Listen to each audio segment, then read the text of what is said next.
शौहर और सास ने मुझे बदकिरदार कहकर घर से निकाल दिया कि मेरे पेट में पड़ोसी का बच्चा है। मैं रोती हुई घर गई तो मेरे भाइयों और माँ ने भी मेरा यकीन ना किया और कहा कि तुम तो पहले ही बदकिरदार थी। मैं रोती हुई सड़क पर बैठ गई। वहाँ एक 80 साल का बूढ़ा आया और मुझे कहा, मैं तेरे बच्चे का वारिस हूँ। मैं हैरान रह गई। मैंने उसे पहली बार देखा था। वो मुझ पर इतना बड़ा इल्जाम लगा रहा था। उसने मुझे अपने साथ चलने का कहा तो मैं उसके साथ चली गई और उसके घर में रहने लगी। 1 साल बाद मैं बाजार गई तो बूढ़ा मुझसे भीख मांगने लगा। उसका चेहरा जला हुआ था। मैंने उसे गौर से देखा तो मेरा दिमाग चकरा गया, क्योंकि वो तो मेरा। कुछ कहानियां ऐसी होती हैं जिसे सुनने के बाद यकीन ही नहीं होता। मेरे साथ जिंदगी ने इतना भयानक खेल खेला था कि मुझे अपने वजूद से ही नफरत हो गई थी। काश मेरे साथ वो सब ना होता तो आज मैं भी एक खुशहाल जिंदगी गुजार रही होती। मेरा नाम शबाना है। हमारे अब्बा के खानदान में लड़कियों का पैदा होना गुनाह समझा जाता था, लेकिन मेरी माँ के खानदान में ऐसा कुछ नहीं था। और अम्मा की तो 3 बहनें और भी थीं और नाना नानी ने उनकी परवरिश बहुत अच्छे तरीके से की थी। जब अम्मा ब्याह कर मेरे अब्बा के घर आई तो ससुराल में अम्मा को शोहर के अलावा अपने सास ससुर और 4 देवरों को संभालना पड़ा था। मेरे दादा का अपना कारोबार था जो आगे चलकर उनके बेटों के काम आया, क्योंकि उनकी बेटी कोई नहीं थी और फिर उनके खानदान में बेटी को नहुसत समझा जाता था। मेरे अब्बा की जब शादी हुई तो मेरी दादी ने अम्मा को पहले दिन ही कह दिया था कि औलादे नरीना ही देना, बेटियां हमारे घर में नहीं आनी चाहिए।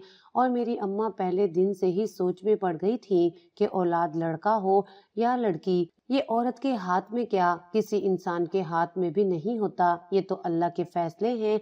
फिर क्यों अल्लाह के बंदे ऐसी शराइत रख कर इंसान को शर्मिंदा करते हैं। मेरी अम्मा पहले दिन से ही डरी सहमी थी, लेकिन अल्लाह की तरफ से ही देर थी। शादी के 3 साल गुजरने के बावजूद अम्मा अब्बा के यहाँ कोई औलाद नहीं थी। इतने अरसे में मेरे 2 चचा की शादी हो चुकी थी और दोनों के यहाँ बेटे पैदा हुए थे। और जब मैं पैदा होने वाली हुई तो अम्मा की जान सूली पर अटक गई। अम्मा को मेरी दादी हर वक्त सुनाती रहती कि बेटा होना चाहिए, बेटा होना चाहिए, वरना अच्छा नहीं होगा। मेरी दादी की बातों से अम्मा हर वक्त टेंशन में रहने लगी थी। मेरी अम्मा ने खाना पीना कम कर दिया, क्योंकि टेंशन की वजह से वो बस सोचती रहती थी। इस तरह अम्मा की सेहत पर बुरा असर पड़ रहा था, मगर किसी को इस बात की रत्ती बराबर परवाह नहीं थी। वक्त गुजरता जा रहा था और दिन ब दिन अम्मा कमजोर होती जा रही थी। और फिर वो वक्त भी आ गया जब मैं पैदा हुई, लेकिन मेरी अम्मा की कमजोरी ने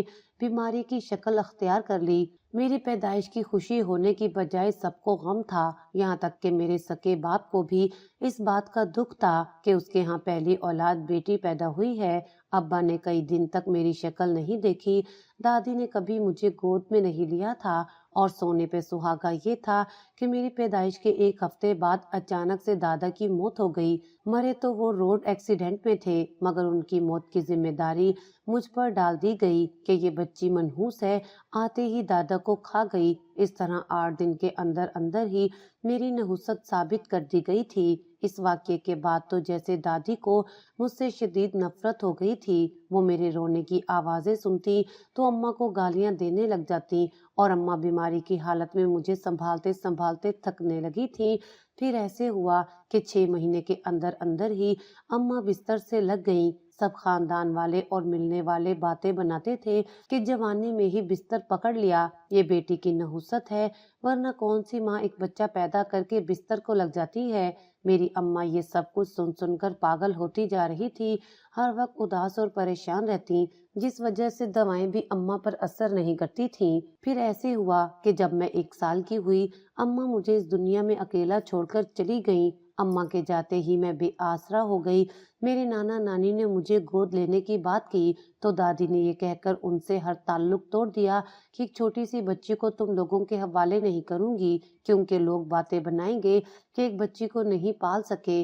नाना नानी ने दिल पर पत्थर रख लिया, क्योंकि दादी ने साफ कह दिया था कि आज के बाद हमारा तुम्हारा कोई ताल्लुक नहीं। इस तरह मैं मुकम्मल तौर पर दादी और बड़ी चच्ची के रहमो करम पर आ चुकी थी।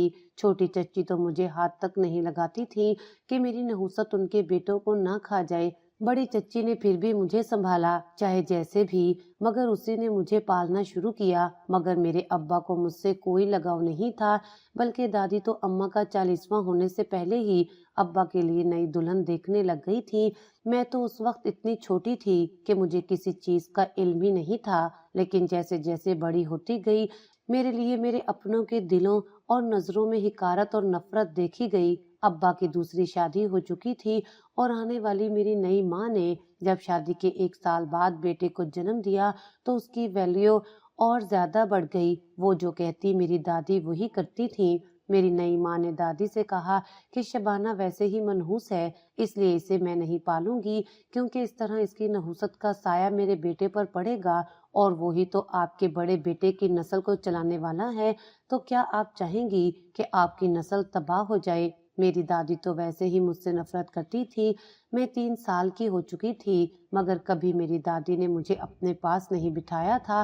गोद में लेना तो दूर की बात, वो तो मेरी बड़ी चच्ची थी, जो नाक भूमे चढ़ाने के बावजूद मेरी परवरिश कर रही थी। बड़ी चच्ची के भी 2 बेटे थे और छोटी चच्ची के भी, जबकि मेरे अब्बा और नई अम्मा का एक बेटा था। इस तरह 5 पोतों के होते हुए भी मेरी दादी को पोती क्यों अच्छी लगती? मेरा वजूद तो इस घर में किसी फालतू शय से भी गया गुजरा था। मैं बड़ी चच्ची के कमरे में जमीन पर सोती थी और ऐसे ही जब मैं 6 साल की हो गई तो मुझे मेरे घर वालों की डांट फटकार की समझ आने लग गई थी। मेरी नई अम्मा तो कभी मुझसे प्यार से देखती तक नहीं थी, बल्कि मेरे दोनों भाइयों को भी मुझसे दूर रखती। मेरे खाने पीने के बर्तन भी अलग थे और मुझे कोई अपने पास बिठाकर खाना नहीं खिलाता था। बड़ी और छोटी चच्ची के चारों बेटे स्कूल जाया करते थे और अब तो मेरे दोनों भाई भी स्कूल जाने लग गए थे, मगर मुझे किसी ने स्कूल में दाखिल नहीं करवाया था।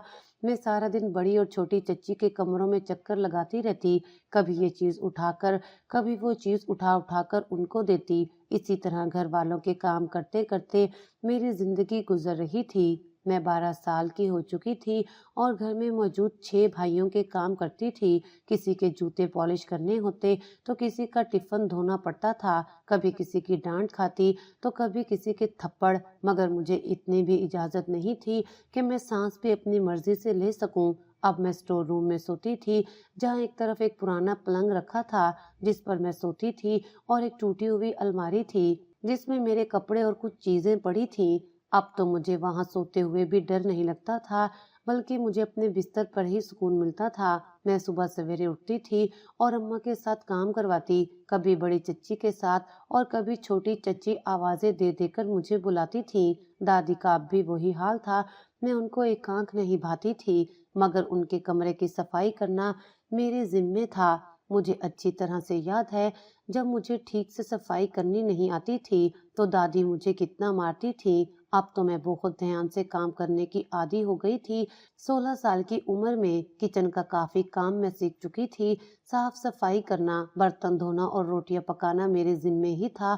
इसके अलावा सबके कपड़े मैं ही धोया करती थी। अगर कभी किसी काम में ताखीर हो जाती तो डांट अलग पड़ती थी। हाँ, अब सबने मारना बंद कर दिया था क्योंकि मैं जवान हो चुकी थी। मजीद 2 साल गुजरे तो खाना बनाना भी मेरे सर पर आ गया था। इन 2 सालों में अगर मेरे लिए कुछ अच्छा हुआ था तो वो था दादी का इस दुनिया से चले जाना। पता नहीं क्यों, मगर उनके जाने के बाद मैं काफी पुरसुकून हो गई थी। हर वक्त का खौफ और डर मेरे सर से जैसे कम हो गया था। मुझे इतने सालों में काम करने की ऐसी आदत पड़ी थी कि मैं सुबह फजर की उठी रात को 11-12 बजे अपने कमरे में जाकर लेटती थी और थकन से चूर होने की वजह से फौरन सो जाया करती थी, मगर काम बहुत फुर्ती के साथ किया करती थी। 18 साल की होने के बावजूद मैं घर से बाहर की दुनिया से अनजान ही थी। कभी कहीं किसी के साथ गई ही कब थी जो किसी जगह का पता होता। नए कपड़े तो मुझे साल में सिर्फ एक मर्तबा ईद पर मिलते थे, वो भी 2 जोड़े जो अम्मा खुद खरीद कर लाती थी। इसके अलावा कभी छोटी चच्ची की उतरन पहन लेती तो कभी अम्मा की। मेरे पास अपने तो चंदी जोड़े थे जो हल्की क्वालिटी के थे। मुझे हैरत होती थी इन भाइयों पर जिनके काम करते करते मैं जवान हुई थी। उनमें से किसी को भी मेरी कोई परवाह नहीं थी। 4 तो मेरे कजन थे, मगर 2 भाई तो सके थे, पर वो तो मेरा वजूद ही बर्दाश्त नहीं करते थे। एक मर्तबा जब मैं किचन में काम कर रही थी तो मेरे भाई ने मुझे चाय बनाने का कहा। मैं 3 कप चाय बनाकर जब लाउंज में लेकर गई तो वहाँ सब मौजूद थे, जबकि भाई ने अपने और दोनों कज़नों के लिए चाय का कहा था। जब मेरे भाई ने चाय पी तो उसे चीनी कम लगी। उसने गुस्से में आकर वो चाय मेरे ऊपर फेंक दी, जिससे मेरा चेहरा और गले का हिस्सा जल गया। वो तो शुक्र है कि जलने का निशान नहीं आया, वरना मेरा बदनुमा चेहरा सबको और भी बुरा लगता। उस दिन के बाद से मैं दुआएं मांगने लग गई कि अब तो किसी तरह जल्द अज जल्द मेरी जान इस घर से और घर वालों से छूट जाए। और उसके सिर्फ 2 ही रास्ते थे, एक तो ये कि मेरी शादी हो जाए और दूसरा रास्ता बहुत खतरनाक था। घर से भागकर मैं कहाँ जाती, इसलिए लाख चाहने के बावजूद ऐसा कदम उठा नहीं सकी। बस अपनी शादी का इंतजार करने लग गई थी। उम्र का 19वां साल शुरू हो चुका था और अब्बा मेरी शादी करके जान छुड़वाना चाहते थे। वैसे भी मेरे लिए रिश्ते आने लग गए थे, लेकिन किसी को क्या पड़ी थी कि मेरे लिए आने वाले रिश्तों की छानबीन करता या किसी अच्छे बुरे के लिए दुआ करता। फिर ऐसे हुआ कि मेरे लिए एक रिश्ता आया। वो काफी अमीर घर का था। मेरी अम्मा ने लालच में आकर वो रिश्ता कबूल कर लिया, मगर सबसे अजीब बात ये थी कि लड़के वालों को शादी की बहुत जल्दी थी और वो किसी किस्म का जहेज नहीं लेना चाहते थे। उल्टा उन्होंने अम्मा को पैसे दिए कि शादी में काम आएंगे। और तो और मेरी शादी के दिनों में भी मेरे लिए जो सामान आया उसमें एक सोने का सेट मेरी अम्मा के लिए भी था। अम्मा अब्बा इस रिश्ते से बहुत खुश थे और जाहिर है जिनको बेटी दे रहे थे वो इतने अमीर थे कि बेटी के बाप को भी भर रहे थे। तो अम्मा अब्बा खुश क्यों ना होते। मेरी शादी से 1 हफ्ता पहले अम्मा को बातें करते हुए मैंने सुना वो अब्बा से कह रही थी कि शबाना की शादी के बाद दामाद से कहकर अपने दोनों बेटों की तालीम और जॉब की बात जरूर करना, ताकि हमारे बेटे किसी बेहतरीन जॉब पर लग जाएं तो उनकी जिंदगियां बन जाएंगी। अम्मा की बातें सुनकर मुझे दुख भी नहीं हुआ था, क्योंकि अब तो मैं आदी हो चुकी थी और अपनी सौतेली माँ से मुझे किसी किस्म की कोई उम्मीद रही भी नहीं थी।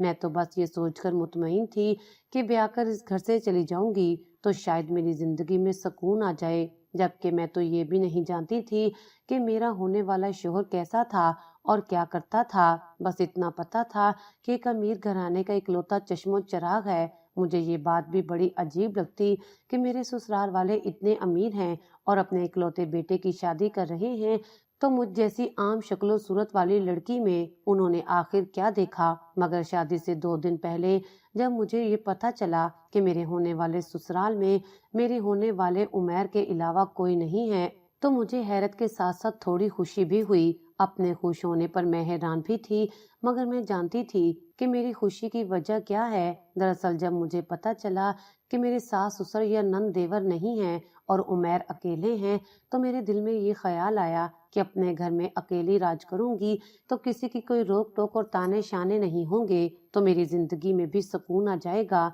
इन्हीं सोचों के साथ मेरी शादी का दिन आ गया और जब मेरे बराबर उमैर को लाकर बिठाया गया तो एक थोड़ी सी झलक मुझे उनकी नजर आई। मैंने सुख का सांस लिया कि वो मेरे वसवसों के बिल्कुल खिलाफ थे। मैं सोचती थी कि इतना अमीर बंदा क्यों मुझसे शादी कर रहा है, कहीं वो किसी जिस्मानी नुक्स का शिकार तो नहीं। मगर ऐसा कुछ नहीं था। मैं दुल्हन बनी बैठी थी और दिल ही दिल में बहुत खुश थी। फिर मेरी रुखसती हुई तो मैं एक बड़ी सी कार में बैठकर अपने नए घर पहुंची। घर क्या था, वो तो बहुत बड़ी कोठी थी और इंतहाई खूबसूरत। उमैर मेरा हाथ थामकर मुझे कमरे में ले जा रहे थे और मैं अपने शानदार घर को देखती जा रही थी और सोच रही थी कि बचपन से अब तक एक स्टोर रूम के टूटे फूटे फर्नीचर में जिंदगी गुजार रही थी, जहां मेरी औकात नौकरों जैसी भी नहीं थी, और अब एक आलीशान घर की मालकिन हूँ जहां मुझे रोकने टोकने वाला कोई नहीं। मुझे अपनी खुशकिस्मती का अंदाजा तो इस घर में कदम रखते ही हो गया था, मगर ये नहीं पता था कि असल खुशियां तो उमैर के साथ में छुपी हुई हैं। वो इतने अच्छे और प्यार करने वाले थे कि मुझे अपनी किस्मत पर यकीन नहीं आया था। शादी की पहली रात ही जब उमैर ने मुझे बताया कि वो किसी ऐसी लड़की से शादी करना चाहते थे जो बहुत मासूम और सादा हो, और जब तुम्हारे बारे में पता चला तो मैंने सोच लिया कि तुम ही मेरी मंजिल हो। उमैर की बातें सुनकर मेरे दिल में आने वाले वसवसे भी दम तोड़ चुके थे और सुकून मेरे अंदर उतर चुका था। शादी के दूसरे दिन जब मैं उमैर के साथ अपनी कार में बैठकर अपने मेके गई तो सब हमारे आगे पीछे फिर रहे थे, मगर मैं जानती थी कि उन सब की ये खुशामतें उमैर को खुश करने के लिए थीं, ताकि वक्त आने पर ये लोग उमैर से अपने मतलब निकालते रहें। मुझे उस सब की कोई परवाह नहीं थी, क्योंकि अब मेरे साथ उमैर थे और मैं मर के भी इस घर में वापस नहीं आना चाहती थी। कुछ देर बाद वहां से वापसी हुई, मगर मुझे इस बात का बहुत मजा आया जब अम्मा और चचियां मुझे खाने पर रोक रही थीं और मैंने शान बेनियाजी से कहा कि उमैर ने मुझे डिनर के लिए लेकर जाना है, तो अम्मा और बाकी सबका मुंह देखने वाला था और फिर हम वहां से उठ गए। उस रात उमैर ने मुझे डिनर करवाया और मेरी पसंद से कुछ कपड़े और ज्वेलरी लेकर दी। मैं जिंदगी में पहली बार अपने लिए कुछ खरीद रही थी और वो भी इतने बड़े शॉपिंग मॉल से। मुझे लग रहा था कि हैरत और खुशी के मारे मेरा दिल बंद ही हो जाएगा। उसके बाद मेरी जिंदगी का सबसे खूबसूरत दौर शुरू हुआ। मैं अपने आलीशान बंगले में रानी बनकर रहने लगी थी। मेरे आसपास नौकरों की एक फौज थी जो मेरे एक इशारे पर हरकत में आ जाती थी और मैं जिस चीज का कहती मुलाजमा मुझे बनाकर देती। यहाँ तक कि मेरे कपड़ों की देखभाल के लिए भी मुलाजमा मौजूद थी। उमर को इस बात से कोई फर्क नहीं पड़ता था कि मैं पढ़ी लिखी नहीं या बहुत खूबसूरत नहीं थी। वो तो बस मुझे खुश देखना चाहते थे। मैं भी दिलो जान से उनसे मोहब्बत करने लगी थी, उनका ख्याल रखती थी और उनके मना करने के बावजूद उनके लिए कुछ न कुछ खाने में बना लिया करती। उमर को मेरे हाथ का बना हुआ खाना बहुत पसंद था। दिन बहुत सुकून से गुजर रहे थे कि एक दिन मेरे घर अम्मा आ गईं। मेरा घर देखकर तो उनकी आंखें फटी की फटी रह गईं। वो मुझे कहने लगी कि शबाना, तुम अपने भाइयों की तालीम और बाहर भेजने के लिए उमर से बात करना। मुझे अम्मा की बात पर हंसी भी आई और दुख भी हुआ कि सारी जिंदगी मुझसे नफरत करने वाली और मुझे धुतकारने वाली आज मुझे भाइयों का कह रही है। वो भाई जो मुझे देखकर मुंह फेर लेते थे। मैंने अम्मा से कुछ नहीं कहा और उनको खाना खिलाकर रुखसत कर दिया, मगर जाने से पहले अम्मा कहने लगी कि मेरे पास पैसे नहीं हैं, तेरे अब्बा का कारोबार अच्छा नहीं चल रहा और जाने क्या क्या रोने रो रही थी अम्मा। मैं अम्मा का मतलब अच्छी तरह समझ चुकी थी, इसलिए मैं अंदर गई और 10,000 लाकर अम्मा के हाथ में रख दिए। वो तो निहाल हो रही थी जैसे मैं वाकई उसकी लाडली बेटी थी, मगर मुझे सब याद था जो कुछ उस घर में मेरे साथ बचपन से होता आया था। अम्मा के जाने के बाद मैं दुआ कर रही थी कि अम्मा अब दोबारा मेरे घर ना आए। मैं नहीं चाहती थी कि मेरे हंसते बसते घर में किसी किस्म की खराबी पैदा हो, इसलिए मैं हफ्ते 2 हफ्ते बाद अब्बा के घर का चक्कर लगा लिया करती थी और अम्मा को कुछ ना कुछ दे आती ताकि वो खुश रहे और मेरे घर का रुख ना करे। और फिर यही हुआ जो मैं चाहती थी। अम्मा मेरे घर दोबारा नहीं आई। हाँ, ऐसा जरूर होता था कि जब कभी अम्मा को किसी चीज की जरूरत होती तो वो मुझे फोन कर देती थी और मैं ड्राइवर के हाथ अम्मा को पैसे या कोई चीज भेज देती थी। मैंने उमर से कुछ छुपाया नहीं था। उमर ने भी मुझे किसी बात से नहीं रोका, बल्कि उन्होंने कहा कि जो मर्जी करो, बस मेरा भरोसा नहीं तोड़ना। और मैं मुस्कुरा के उमर को कहती कि ऐसा कभी नहीं होगा। मेरी शादी को 3 माह गुजरे तो मुझे उम्मीद से होने की खुशखबरी मिली। इस खबर ने मेरी और उमर की जिंदगी में खुशियों के बेशुमार रंग भर दिए थे। हम दोनों बहुत खुश थे। ऐसे लग रहा था जैसे अब हम और हमारा घर मुकम्मल हो जाएगा, मगर मैं नहीं जानती थी कि हमारी खुशियों को निगलने के लिए एक बहुत बड़ा तूफान आने वाला था।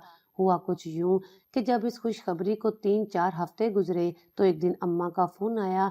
उस दिन अम्मा ने मुझसे 2 लाख रुपए का मुतालबा किया। अम्मा का कहना था कि उनको ये रकम मेरे छोटे भाई के एडमिशन के लिए चाहिए थी और अब्बा के पास बिल्कुल भी कुछ नहीं है। मगर मसला ये था कि इतनी बड़ी रकम मैं कहाँ से देती अम्मा को। उमर से मैं इतनी बड़ी रकम अगर अम्मा को एक मर्तबा लेकर देती तो अम्मा बार बार मुतालबा करती, इसलिए मैंने उमर को बताया ही नहीं। अम्मा को कुछ दिन मैं टालती रही और फिर एक दिन अम्मा का फोन आया तो हिम्मत करके मैंने उनको इनकार कर दिया, जिस पर वो आग बबूला हो गई।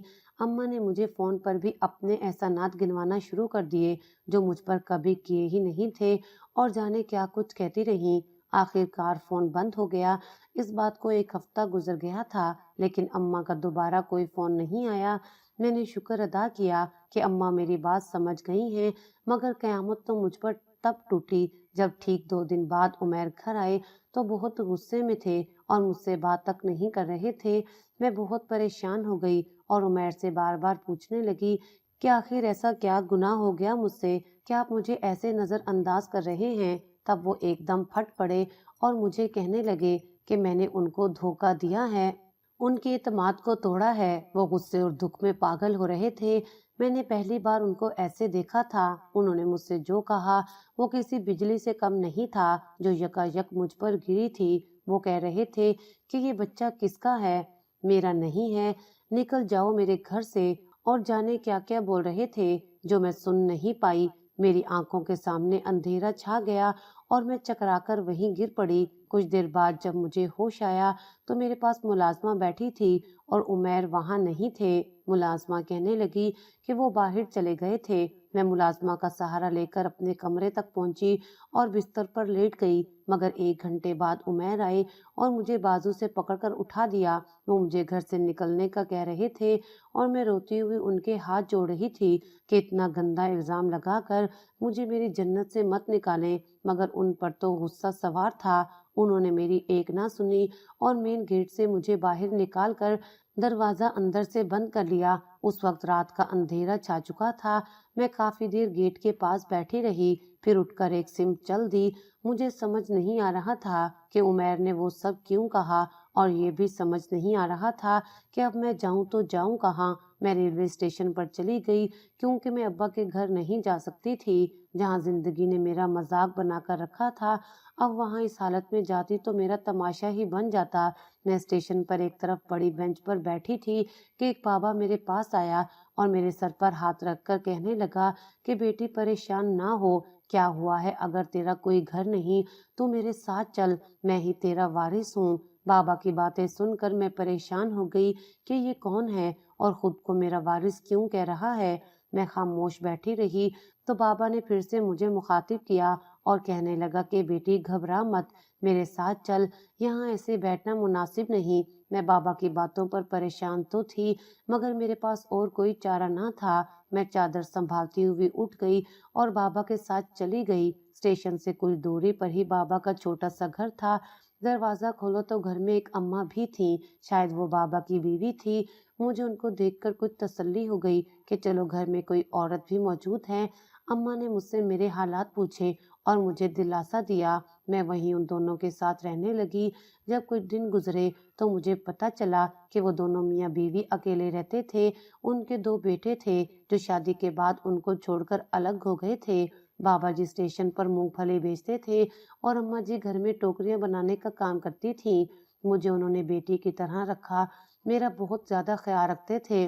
मैं भी माँ बाप समझकर उनकी खिदमत करने लगी थी और उनका ख्याल रखती थी। ऐसे ही 6 महीने गुजर गए। उमैर ने मुझे तलाश करने की कोशिश की, न पलटकर मेरी खबर ली। मेरे पास तो फोन भी नहीं था। मैं खामोशी से दिन गुजार रही थी। एक दिन मेरी अचानक तबीयत खराब हो गई तो अम्मा के साथ सरकारी अस्पताल में चली गई। वहां से निकलते हुए मेरा सामना उमैर से हुआ। उमैर की दाढ़ी बढ़ी हुई थी और वो बहुत निढाल नजर आ रहे थे। मैं उनको देखकर रुक गई और वो भी मुझे देखकर खुश हो गए और वहीं मेरे सामने हाथ जोड़ दिए और कहने लगे कि मुझे माफ कर दो, मैं तुम्हारी माँ की बातों में आ गया था। तुम्हारी अम्मा ने ही मेरे दिमाग में गंद भरा था, मगर 2 हफ्ते पहले जब तुम्हारे छोटे भाई का एक्सीडेंट हुआ तो तुम्हारी माँ मेरे घर माफी मांगने आई थी और मुझे सारी हकीकत बता दी। मैं तुमसे बहुत शर्मिंदा हूँ, मुझे माफ कर दो और मेरे घर चलो। मैं उमैर की बातें सुन रही थी और रो रही थी। अम्मा जी ने मुझे दिलासा दिया, मेरे सर पर हाथ रखा और कहने लगी कि बेटी, अगर कोई अपनी गलती पर शर्मिंदा हो और माफी मांगे तो माफ कर देना चाहिए। मैंने इस बात में सर हिला दिया और उमैर से कहा कि अम्मा जी के घर मेरे साथ चलें। हम जब अम्मा जी के घर पहुंचे तो बाबा जी भी आ चुके थे। वहां पर भी हमने बैठकर बातें की और मैंने जिद की कि अम्मा जी और बाबा जी दोनों मेरे साथ चलें, मेरे साथ ही रहेंगे। उमैर ने भी मेरा साथ दिया और हम दोनों अम्मा और बाबा जी को लेकर हमारे घर चले गए। मेरा दिल शुक्र किए जा रहा था कि अल्लाह ने मेरा घर उजड़ने से बचा लिया और मुझे अम्मा अब्बा जैसे माँ बाप भी मिल गए। मगर मैं एक मर्तबा अपनी माँ के घर जरूर जाना चाहती थी और मैं गई भी थी। उमैर मेरे साथ गए थे। अम्मा मुझे देखकर रोने लग गईं और मुझसे माफ़ी मांगी। मैंने उनको माफ़ कर दिया क्योंकि माफ़ करने वाले को अल्लाह पसंद करता है और मेरे भाई के इलाज की जिम्मेदारी भी उमैर ने ले ली। आज मैं अपने घर में बहुत खुश हूँ। मेरी गोद में एक बेटी है जो मेरी पहली औलाद है और उमैर को अपनी बेटी जान से ज़्यादा अजीज़ है। और सबसे बड़ी बात थी कि मेरे बड़े भाई और चचा के बेटों के यहाँ भी पहली औलाद बेटी ही पैदा हुई, मगर वो लोग जो बहन से नफरत करते थे अब बेटियों पर जान छिड़कते थे। और मैं सोचती हूँ कि काश वो सब लोग बेटी की अजमत और मर्तबे को पहचान जाएं तो हमारे मुआशरे में मुझ जैसी बदनसीब बेटियां ना रहें। काश ऐसा हो तो सब कुछ बहुत अच्छा हो जाए। और मैं इरादा कर चुकी थी कि जब तक जिंदा हूँ बेटियों के हक में दुआ करती रहूंगी।